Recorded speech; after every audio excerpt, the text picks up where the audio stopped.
शुभ दुपार. इयत्ता 9वी, विषय मराठी. एक होती समयी. लेखक उत्तम कांबळे. सर्वात आधी आपण लेखकांचा परिचय पाहूया. जन्म 31 मे 1956 रोजी. उत्तम कांबळे हे कुटुंबातील शिकलेली पहिली व्यक्ती. त्यांची आई शेतमजूर होती. घरात हलाखीचे दिवस होते. हातावर पोट चालणारं घर. त्यामुळे उत्तम कांबळे यांनी कंपाऊंडर, विक्रेता, हमाली काम करणे, बांधकाम मजूर किंवा ओरडून पेपर विकणे आदी सर्व कामे करत करत आपलं शिक्षण पूर्ण केलं. परिस्थितीचे टक्के टोनपे खात त्यांनी आपल्या स्वतःचे व्यक्तिमत्व घडविले, संपन्न केले.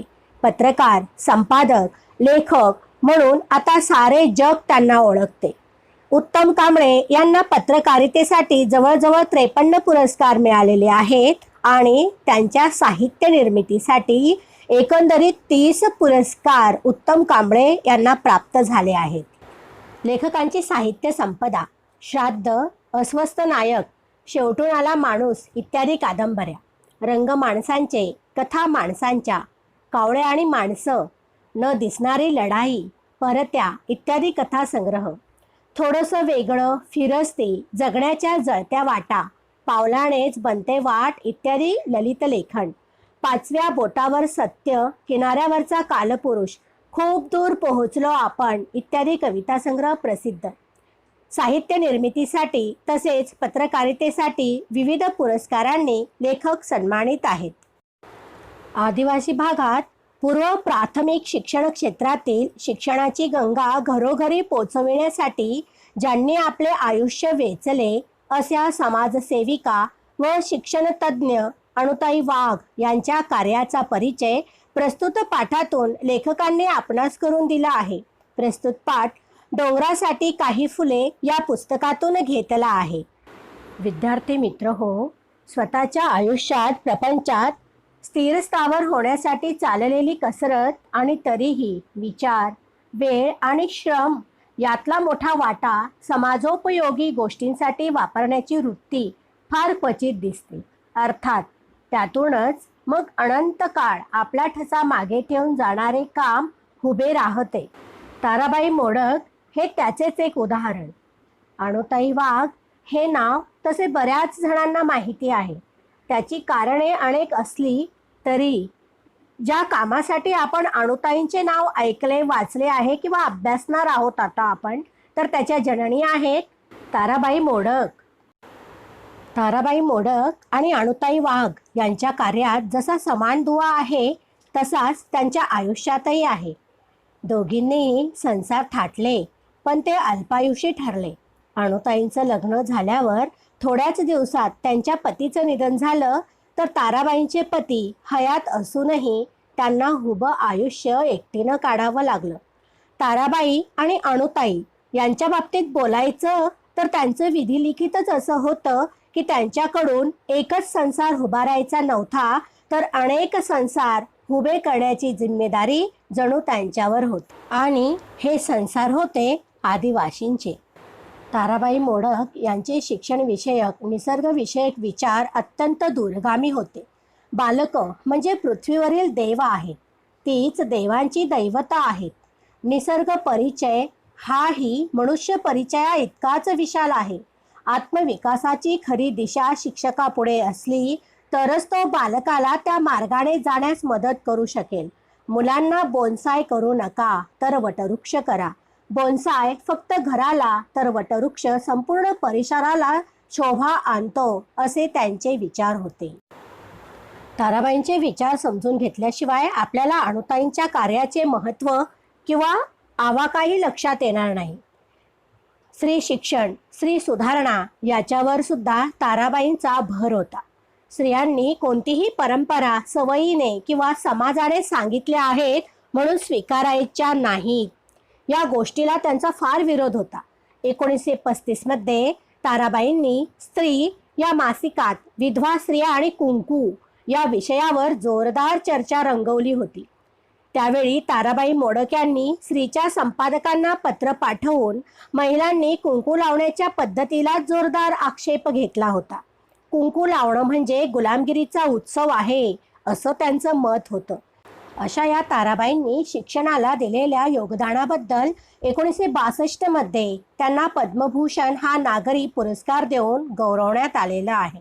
अशा या ताराबाई मोडकांचा वारसा त्यांच्या शिष्या पद्मश्री अनुताई वाघ यांनी पुढे चालवला. त्यांनीही बालशिक्षणामध्ये अनेक प्रयोग केले. त्यांनी अंगणवाडी ही अतिशय प्रभावी अशी संकल्पना राबवली. आज महाराष्ट्र आणि महाराष्ट्राबाहेर अंगणवाडी शाळा सुरू झाल्या आहेत. त्याचं सारं श्रेय अनुताई वाघ यांना जातं. मुलांचा सर्वांगीण विकास झाला तरच समाजाचा खरा विकास होईल अशी त्यांची धारणा होती. तर मुलांनो, अशा ह्या अनुताई वाघ शांत आणि संयमी व्यक्तिमत्वाची ओळख लेखक उत्तम कांबळे यांनी आपल्याला करून दिलेली आहे. तर आपण आता पाहूया. विद्यार्थी मित्र हो, लेखक आपल्या पाठाला एक होती समयी असे का म्हणतात त्याचा आपण विचार करूया. समयी सातत्य, संयम आणि सामर्थ्य यांचे प्रतीक. हिचे स्थान देवघरात. आपण वैज्ञानिक दृष्टिकोन बाळगणारे याचा अर्थ आपण विज्ञानाच्या अनुषंगाने घेऊयात. पावित्र्य, सुंदरता, मांगल्य अशा उदात्त मूल्यांची भावना निर्माण होणारे स्थान म्हणजे देवघर. मनही उदात्त होत जाते आणि मनाचा गाभाराही उजळून निघतो. तर मनाचा गाभाराही उजळून निघावा अशा मंद, शांत, स्निग्ध किरणांनी आजूबाजूचा परिसरही न्हावून निघावा. आपल्या मर्यादा ओळखून संयमाने परिसरास उच्च व उदात्त भावनेने प्रेरित होऊन कार्य करणाऱ्या अनुताई या समयीसारख्याच. डामडौल, भपका, प्रसिद्धी यापासून लांब असणाऱ्या अनुताई अतिशय प्रेमळ होत्या. या त्यांच्या मायेच्या ओलाव्याने आदिवासी मुलांपर्यंत ज्ञानगंगा पोहोचली आणि ही आदिवासी मुले अनुताईंच्या सहवासात रमली.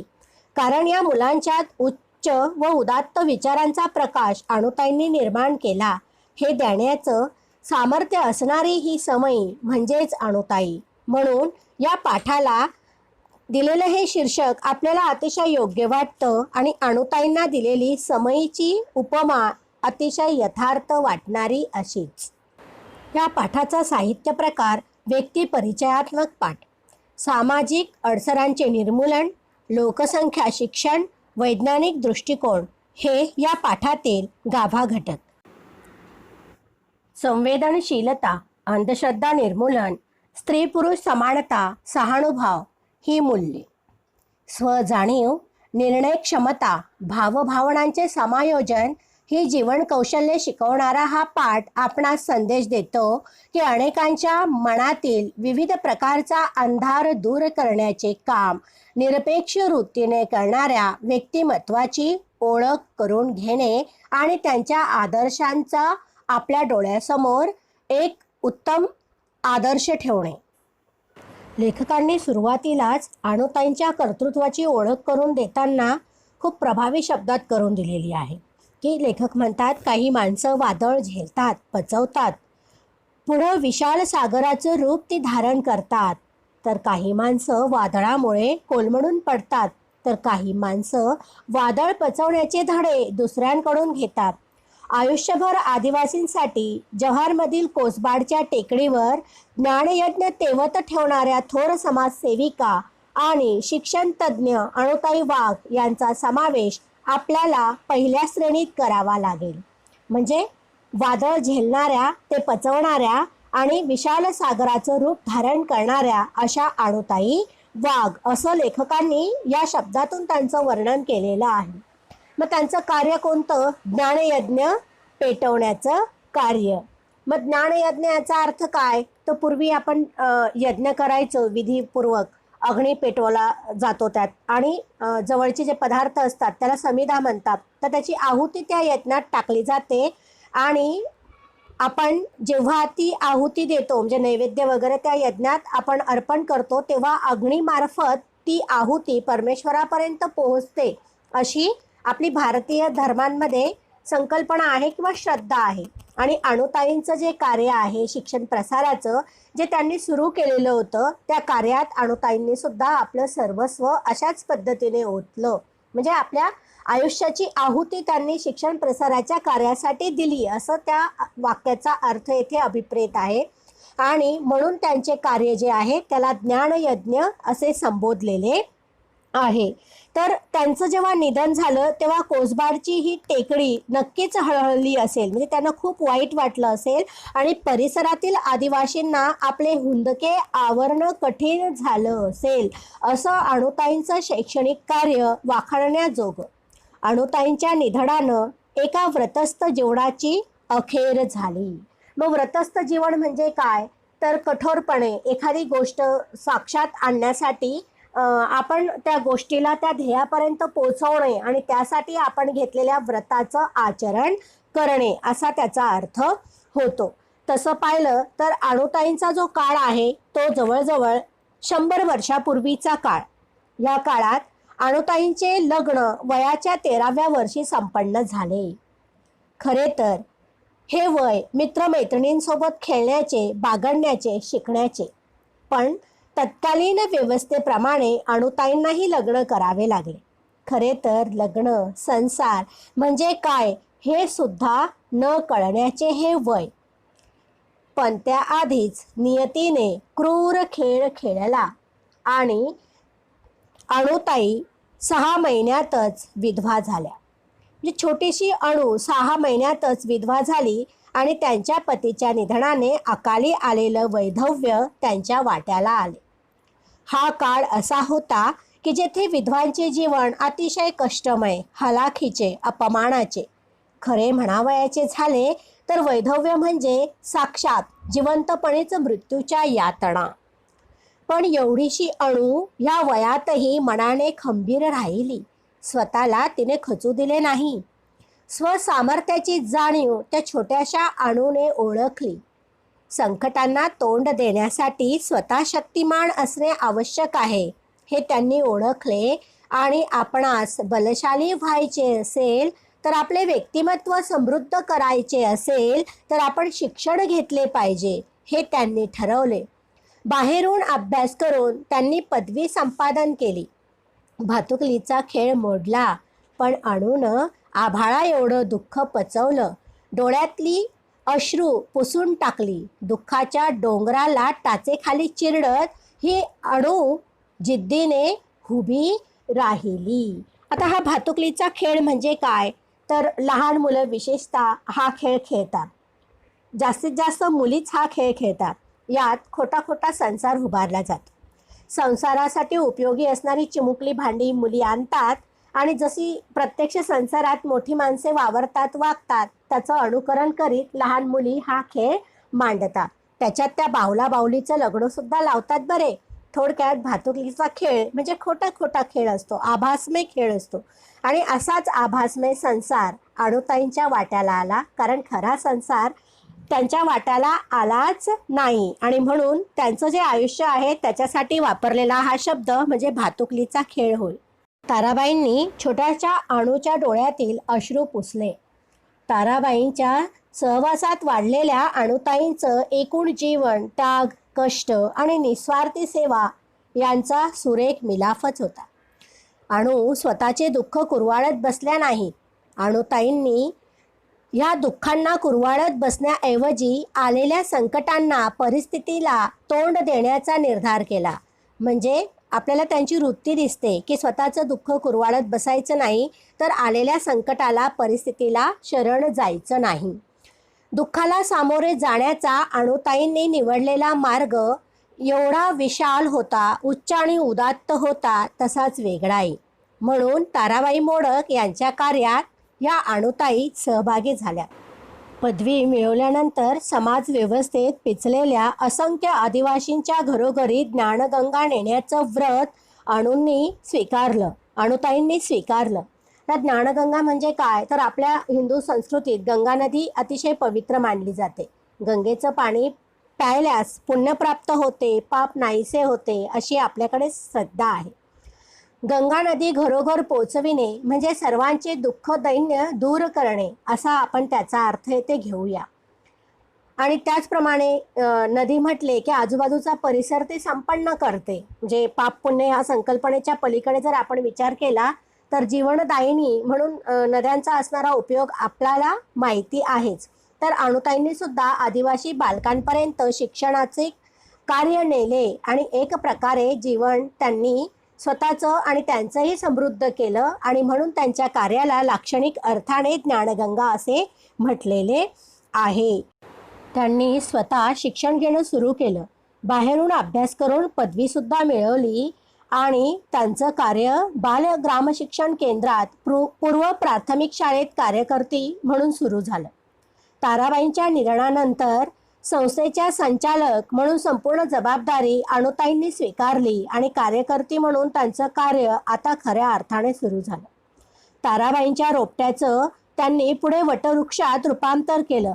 त्यासाठी वेगवेगळ्या कल्पना, शिक्षणासाठी वेगवेगळी क्षेत्र आणि सातत्याने नवनवे प्रयोग ही 3 कामांची सूत्री त्यांनी स्वीकारली आणि भाकरीच्या शोधात आयुष्य गमावणारी आणि दारिद्र्याचा शाप कपाळावर घेऊन फिरणाऱ्या असंख्य आदिवासी बालकांना अणुताईंनी आपल्या कर्तृत्वाच्या पंखाखाली आश्रय दिला, मायेची ऊब दिली आणि असंख्य मनांमध्ये अणुताईंनी शिक्षणाची ज्योत पेटवण्याचं काम केलं आणि त्यासाठी त्या शिक्षक झाल्या, मार्गदर्शक झाल्या, कार्यकर्त्या झाल्या, विचारवंत आणि लेखिका अशा विविध रूपांमध्ये त्या व्यक्त होताना दिसल्या आणि ह्याच रूपांनी आदिवासी लोकांमध्ये अणुताईंनी एक चांगलं मानाचं स्थान प्राप्त केलं. खरे तर आदिवासी बालकांना शिक्षणाच्या प्रवाहात आणायचे हे काम खूप कठीण, पण अणुताईंनी हे ठरविले आणि पूर्णपणे त्यांनी या कार्यासाठी स्वतःला वाहून घेतले. यावरून अणुताईंच्या मनातील उच्च आणि उदात्त मूल्यांचे दर्शनही आपल्याला घडते. खरं तर दारिद्र्यात खितपत पडलेल्या बालकांना प्रथम गरज असते ती मायेची आणि या मायेच्या आधारानेच अणुताईंनी त्यांच्यात ज्ञानाची ओढ निर्माण केली. त्यांनी ओळखले की नेहमीचे चाकोरीबद्ध शिक्षण या बालकांसाठी उपयोगाचे नाही. या मुलांना शिकवण्याबरोबर मार्गदर्शन सुद्धा केले पाहिजे. समस्या सोडवण्यासाठी कार्यकर्त्याची भूमिका घेतली पाहिजे. सतत नवनवीन प्रयोग करीत राहिले पाहिजे आणि यासाठी शिक्षकाजवळ असायला हवी भविष्याचा वेध घेणारी दूरदृष्टी आणि धडपड. प्राथमिक शिक्षण भक्कम करायचे, प्रसिद्धीपासून दूर राहायचे हे सुद्धा अणुताईंनी ठरविले आणि म्हणूनच आदिवासी बालकांना चांगले शिक्षण देता आले. कारण अणुताईंना शिक्षणाचा सर्वांगीण अर्थ माहिती होता. म्हणून शिक्षण एकांगी असू नये, ते केवळ चाकोरीबद्ध असू नये आणि अशा पद्धतीने वेगवेगळे प्रयोग करत मुलांना शिकवायला त्यांनी सुरुवात केली. हे प्रयोग करताना त्यांना अडचण आली नाही की पाश्चिमात्यांचा अभ्यासक्रम भाषांतरित करावा लागला नाही. कारण जगण्यासाठी आवश्यक असणारे शिक्षण जे जीवनाभिमुख असेल, जीवनाशी जोडले गेलेले असेल असे शिक्षण देण्याचा त्यांचा ध्यास सुरू झाला. कारण त्यांना माहिती होते की प्राथमिक शिक्षण म्हणजे एकूणच शिक्षणाचा व आयुष्याचा पाया भक्कम असावा लागतो आणि त्यासाठी समाजात पूरक वातावरण तयार करण्याचं काम अणुताईंनी केलं. म्हणून अणुताईंचे शैक्षणिक क्षेत्राबरोबर अन्य क्षेत्रातील कार्यसुद्धा भरीवच ठरले. मुलांना शिक्षणाच्या प्रवाहात आणायचे म्हटले तर अंधश्रद्धा नष्ट झाली पाहिजे, वैज्ञानिक दृष्टिकोन वाढला पाहिजे, कुटुंब कल्याणाकडे लक्ष दिले पाहिजे, स्वच्छता, आरोग्य याबाबत त्या समाजात जागृती झाली पाहिजे हे सुद्धा त्यांनी लक्षात घेतलं. लहान मुलं, मूकबधीर व महिला या घटकांना सक्षम केले पाहिजे एवढे व्यापक भान अणुताईंना होते हे खरे तर विलक्षणच आणि हाच त्यांच्या कार्याचा विशेष गुण म्हणावा लागेल. आणि म्हणून अशा पद्धतीने त्यांनी आपलं कार्य अखंड सुरू केलं. त्यांच्या कार्याला खरे तर पुढे विरोधसुद्धा झालाच आणि याचं कारण होतं त्या लोकांमध्ये असणाऱ्या वेगवेगळ्या प्रकारच्या समजुती. खरे तर शिक्षणाच्या अनुषंगाने अणुताईंनी इतर क्षेत्रातही भरीव कामगिरी केलेली आहे, त्याकडे आपण थोडं लक्ष देऊया. बालकल्याण, मूकबधिरांसाठी शिक्षण, महिला विकास कार्यक्रम, अंधश्रद्धा निर्मूलन, स्वच्छता, कुटुंब कल्याण, आरोग्य यांसारख्या विषयांवर त्यांनी कष्ट घेतले आणि एक चांगला नागरिक निर्माण करण्यासाठी ज्या ज्या गोष्टी आवश्यक आहेत त्या सर्व त्यांनी केल्या. एकाच वेळेला अनेक प्रयोग असे त्यांच्या कामाचे स्वरूप ठरले आणि म्हणून देशातीलच नाही तर परदेशातील संस्था आणि शिक्षण क्षेत्रातील कार्यकर्त्यांना सुद्धा कोसबाडच्या टेकडीचं आकर्षण वाटायला लागलं. शिक्षण क्षेत्रात आणि त्यासाठी आदिवासी क्षेत्र निवडून काम करणं हे खरं तर खूप अवघड. ज्यांच्यासाठी शिक्षणाचं व्रत चालवायचंय त्यांचाही अशा कामाला प्राथमिक अवस्थेत विरोध होतो आणि अनुताईंच्या कामाला प्राथमिक अवस्थेत विरोधही झालाच. त्यामागे रूढी, परंपरा, अज्ञान व अंधश्रद्धा ही कारणे होती. प्रचंड अज्ञानामुळे लोकांना स्वतंत्र बुद्धीने काम करता येत नव्हतं. अंधश्रद्धेने ते ग्रासले होते. नवीन सुधारणा त्यामुळे त्यांना नको असतात आणि या सुधारणांमुळे आपले नुकसान होईल अशी भीती ह्या लोकांना असते आणि म्हणून हे लोक शिक्षणाला विरोध करतात. रूढींमुळे चिकित्सा वा विचारही ते करू शकत नाही आणि म्हणून पूर्वापार चालत आलेल्या घातक प्रथा तशाच राहतात. मग पूर्वापार चालत आलेली जगण्याची रीत म्हणजे परंपरा, त्या परंपरासुद्धा हे लोक सोडायला तयार नसतात आणि म्हणूनच या लोकांचा खरे तर सुधारणांना विरोध असतो. आहे त्याच स्थितीत चिकटून राहणे यातच ते आनंद मानतात. याच वृत्तीने प्रगती व विकास होत नाही. तसेच ह्या लोकांमध्ये भूताखेतांच्या, देवाधर्मांच्या जुन्या खुळचट गोष्टी असतात ज्याच्यावर ते श्रद्धा ठेवतात आणि अंधश्रद्धाळू बनतात. सत्य काय असत्य काय हे त्यांना कळत नाही आणि रूढींमुळे तर प्रचंड गोंधळ होतोच. भूताखेतांवर विश्वास ठेवल्याने मनात भीतीसुद्धा असते. हे सर्व अंधाराचे प्रकार आणि हा अंधार केवळ ज्ञानाने नष्ट होऊ शकतो हे अनुताईंच्या लक्षात आले होते. अंधश्रद्धेने माणसे चुकीच्या मार्गाने जातात. स्वतःची विचारशक्ती, विवेकबुद्धी गमावून बसतात. योग्य वेळी योग्य निर्णय त्यामुळे घेता येत नाही आणि यामुळे माणसांचे मोठ्या प्रमाणात नुकसान होते आणि सतत नुकसान होत राहिले की माणसे हतबल होतात. मग त्यांच्यात निराशा येते आणि म्हणून अशी माणसे अंधश्रद्धेच्या मागे लागतात आणि या स्थितीचा फायदा मग लबाड लोक घेतात आणि ते अशा लोकांना लुबाडतात.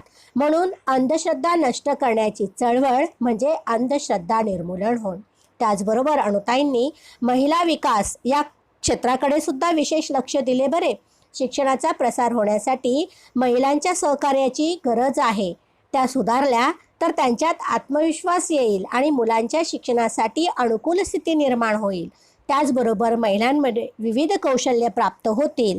वैज्ञानिक दृष्टिकोन त्यांच्यामध्ये बिंबेल. स्त्री पुरुष समानतेचा दृष्टिकोन त्यांच्यामध्ये बिंबेल आणि हेच अनुताईंनी आपल्या कार्यातून सिद्ध करून दाखवले. शिक्षण क्षेत्रामध्ये अनुताईंनी जे सुरेख स्वप्न पाहिलं ते त्यांनी प्रत्यक्षात उतरवलं. मुले सुरुवातीला शाळेत यायची नाहीत, घाबरायची. त्यावेळेला अनुताईंनी मुले शाळेपर्यंत येत नाही ना, मग आपणच शाळा त्यांच्यापर्यंत न्यावी आणि तशीच त्यांनी नेली. कधी झाडाखाली, कधी गोठ्यात, कधी बोडक्या माळावर, कधी झोपडीत शिक्षणाचे कार्य चालवून अनुताईंनी अतिशय जिद्दीने ज्ञान प्रसार केला. आणि जसे आपण म्हणतो ना, ज्ञानाचा दिवा घरोघरी लावा असा प्रचार करण्याची वेळ म्हणूनच अनुताईंना आली नाही.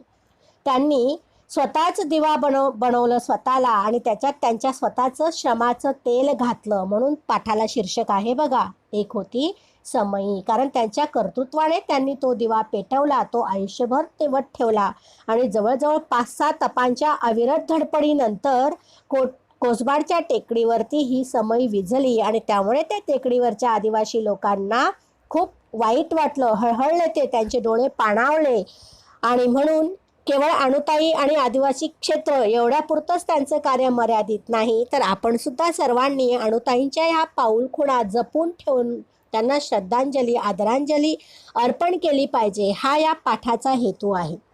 आता पाऊलखुणा म्हणजे काय, तर आपल्या कार्याची ओळख पुढच्या पिढीपर्यंत नेणं. मग शब्दशः अर्थ बघायचा नाही, म्हणजे चालताना वाटेवर निर्माण झालेल्या पावलांच्या खुणा, त्या खुणांवरून कोण चालत गेले हे सांगता येते. पण अनुताईंनी शिक्षण प्रसाराचा जो मार्ग अवलंबला तो मार्ग आणि त्यांनी काय काय केले, त्यांचे कार्य ह्याच त्यांच्या पाऊलखुणा आहेत आणि त्या जपून त्यांचा आदर्श डोळ्यापुढे ठेवून येणाऱ्या पिढ्यांनी असं भरीव कार्य करावं अशी अपेक्षा या पाठातून व्यक्त झालेली आहे. खरे तर अणुताईंनी आपलं कार्य समयीसारखं उजळून टाकलं.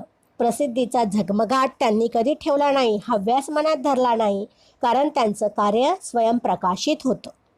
त्यांच्या या कार्याने अनेकांनी लोभस उजेडात आपलं आयुष्यातला अंधार संपवण्याचा प्रयत्न केला.